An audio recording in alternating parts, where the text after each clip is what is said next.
ಈಗಾಗಲೇ ಕೊರಟಗೆರೆ ಕ್ಷೇತ್ರದಲ್ಲಿ 3,500 ಕೋಟಿ ವೆಚ್ಚದಲ್ಲಿ ಅಭಿವೃದ್ಧಿ ಕೆಲಸ ಮಾಡಿದ್ದೇನೆ.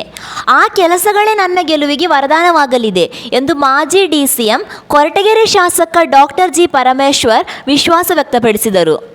ಇಡೀ ಕರ್ನಾಟಕದಲ್ಲಿ ನೂತನ ಪಂಚಾಯಿತಿ ಮಾಡಿಲ್ಲ, ನಾನು ಪಾತಗಾನಹಳ್ಳಿ ಪಂಚಾಯತ್ ಮಾಡಿದ್ದೇನೆ. ನಮ್ಮ ಕಾಂಗ್ರೆಸ್ ಪಕ್ಷದ ಸಿದ್ದರಾಮಯ್ಯ ಅವರ ಸರ್ಕಾರವಿದ್ದಾಗ ನೀರಾವರಿ ಯೋಜನೆ ಎತ್ತಿನಹೊಳೆ ಮೂಲಕ ನಮ್ಮ ಕ್ಷೇತ್ರಕ್ಕೆ ಸುಮಾರು 13,000 ಕೋಟಿ ಅನುದಾನ ತಂದುಕೊಟ್ಟಿದ್ದೇವೆ. ನಮ್ಮ ಸರ್ಕಾರವಿದ್ದಾಗಲೇ 8,000 ಕೋಟಿ ಹಣ ನೀಡಿದ್ದೆವು. ಆದರೆ ಈ ಸರ್ಕಾರದಲ್ಲಿ ಅದು ಕುಂಠಿತವಾಗಿದೆ ಎಂದು ಅವರು ಆರೋಪಿಸಿದರು. ಕಡಲೆ ಎಣ್ಣೆಗೆ 400 ರೂಪಾಯಿ, ಸಿಲಿಂಡರ್ಗೆ 1,000 ರೂಪಾಯಿ ಆಗಿದೆ. ಪೆಟ್ರೋಲ್ ಡೀಸೆಲ್ ಬೆಲೆ ಜಾಸ್ತಿ ಆಗಿದೆ. ಎಲ್ಲರಿಗೂ ತೊಂದರೆಯಾಗಿದೆ. ಕೃಷಿಕರಿಗೆ ಬೀಜ ಗೊಬ್ಬರ ರೇಟ್ ಜಾಸ್ತಿ ಮಾಡಿದ್ದಾರೆ. ಅವರು ಕಡಿಮೆ ಮಾಡಿರುವುದು ಕೊಬ್ಬರಿ ಬೆಲೆ ಮಾತ್ರ ಎಂದು ಆಡಳಿತ ಪಕ್ಷವನ್ನು ಅವರು ವ್ಯಂಗ್ಯ ಮಾಡಿದರು. ಈ ಕೆಟ್ಟ ಸರ್ಕಾರ ಹೋಗಬೇಕು.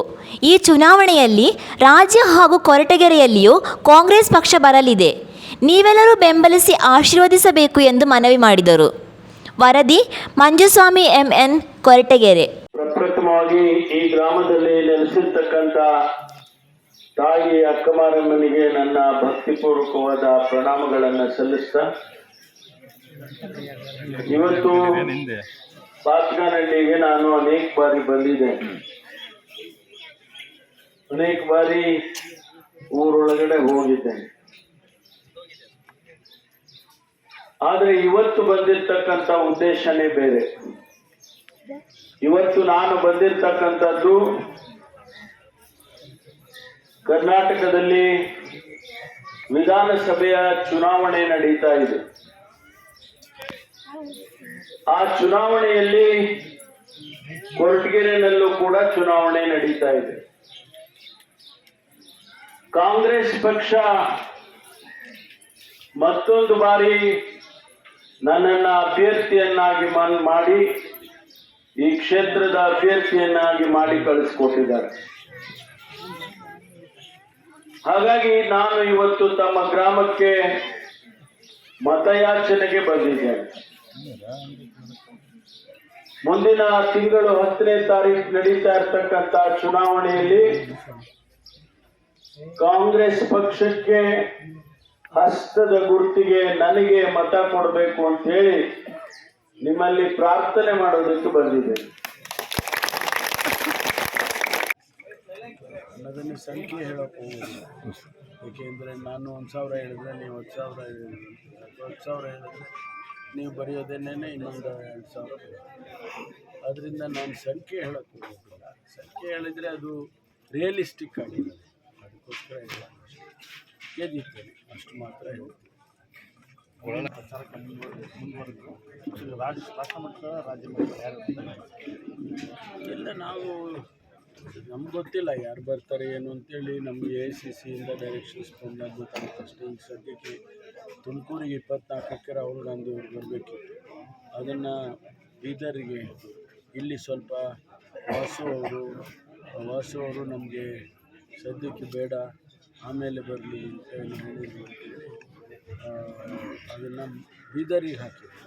ಸೊ ಬೀದರಿಗೆ ಬಂದು ಹೋಗಿದ್ದಾರೆ. ನಮಗೆ ಯಾವಾಗ ಟೈಮ್ ಕೊಡ್ತಾರೆ ಗೊತ್ತಿಲ್ಲ.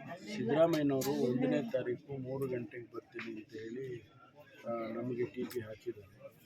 ನಾವು ಅವತ್ತು ಕಾರ್ಯಕ್ರಮ ವೇದಿಕೆ ಮಾಡಬೇಕು ಅಂತ ಇದ್ದೀವಿ. ನಮಗೆ ಈ ಪರ್ಮಿಷನ್ಗಳಿದಾವಲ್ಲ, ಅದು ಯಾವ ಥರ ಪರ್ಮಿಷನ್ ಕೊಡ್ತಾರೆ ಅದರ ಮೇಲೆ ನಾವು ಡಿಪೆಂಡ್ ಆಗ್ತೀವಿ. ಒಂದು ವೇಳೆ ನಮ್ಗೆ ವೇದಿಕೆ ಕಾರ್ಯಕ್ರಮಕ್ಕೆ ಅವಕಾಶ ಕೊಟ್ಟರೆ ಕೊಳ್ಳಲ ಭಾಗದಲ್ಲಿ ಶೈಕ್ಷಣಿಕವಾಗಿ ಅಭಿವೃದ್ಧಿ ಆಗಿದೆ ಸರ್. ಔಷಧಿ ಶಾಲೆಗಳಾಗಿದೆ. ರೈತರಿಗೆ ಎತ್ತಿನೊಳೆ ವರದಾನ ಆಗುತ್ತೆ. ಉದ್ಯೋಗ ಸೃಷ್ಟಿಯಾಗಬೇಕು ಅನ್ನೋದು ಇಲ್ಲ ಜನರ ಕೂಗು ಸರ್. ಇಲ್ಲ, ಎಲ್ಲವನ್ನೂ ಎಲ್ಲ ವಲಯದಲ್ಲೂ ಮಾಡೋದು ಕಷ್ಟ ಆಗಿದೆ. ನಾನು ಈಗ ನಮ್ಮ ಕ್ಷೇತ್ರಕ್ಕೆ ಹೊಂದ್ಕೊಂಡಂತೆ ವಸಂತ ನರಸಾಪುರ ಇಡೀ ಏಷ್ಯಾ ಖಂಡದಲ್ಲೇ ಮತ್ತು ಅತಿ ದೊಡ್ಡ ಇಂಡಸ್ಟ್ರಿಯಲ್ ಹಬ್. ಮತ್ತು ಈಗ ಕಾರಿಡಾರ್ ಬರ್ತಾ ಇದೆ. ಕಾರಿಡಾರ್ ಬಂದರೆ ಬಾಂಬೆ ಟು ಚೆನ್ನೈ ಕಾರಿಡಾರ್ ನಮ್ಮ ಕ್ಷೇತ್ರದ ಮೂಲಕನೇ ಹೋಗೋದು. ವಸಂತ ನರಸಾಪುರಕ್ಕೆ 10 ಮಿನಿಟ್ಸಲ್ಲಿ ನಾವು ರೀಚ್ ಆಗ್ಬಿಡೋದು ಕಾರಿಡಾರ್ ಅಲ್ಲಿ. ಅದರಿಂದ ಎಲ್ಲ ಕಡೆಯೂ ಇಂಡಸ್ಟ್ರಿ ಮಾಡೋಕ್ಕಾಗೋದಿಲ್ಲ. ಯಾಕಂದರೆ ರಾ ಮೆಟೀರಿಯಲ್ ಬರಬೇಕು, ಅದಕ್ಕೆ ರಾ ಮೆಟೀರಿಯಲ್ ಸಿಗಬೇಕು, ಜೊತೆಗೆ ಸ್ಕಿಲ್ಡ್ ಜನ ಸಿಗಬೇಕು. ಅವ್ರದ್ದೇ ಆದಂಥ ಬೇರೆ ಬೇರೆ ರಿಕ್ವೈರ್ಮೆಂಟ್ಸ್ ಇರ್ತಾವೆ. ಅದಕ್ಕೋಸ್ಕರ ಅದಕ್ಕೆ ನಿಗದಿತ ಜಾಗ ಏನಿದೆ ವಸಂತ ನರಸಾಪುರದಲ್ಲಿ ಅಲ್ಲಿ ಮಾಡ್ತಾರೆ. ಅದಕ್ಕೆ ನಾವು ಕನೆಕ್ಟಿವಿಟಿ ಕೊಟ್ಟರೆ ಸಾಕು. ಸಿದ್ದರಾಮಯ್ಯ ಅವರು ಲಿಂಗಾಯತರ ಬಗ್ಗೆ ಆಡಿರೋ ಮಾತಿಂದ ಏನಾದರೂ ಡ್ಯಾಮೇಜ್ ಆಗುತ್ತೆ ಸರ್ ಪಾರ್ಟಿಗೆ?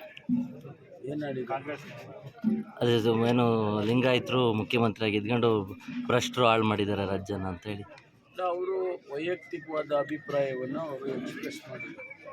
ಅದಕ್ಕೆ ನನ್ನ ಪ್ರತಿಕ್ರಿಯೆ ಅಗತ್ಯ ಇಲ್ಲ. ಪಕ್ಷಕ್ಕೇನು ಡ್ಯಾಮೇಜ್ ಆಗಲ್ಲ. ಅಲ್ಲ, ನಾನು ಹೇಳಿದ್ನಲ್ಲ, ಅವರ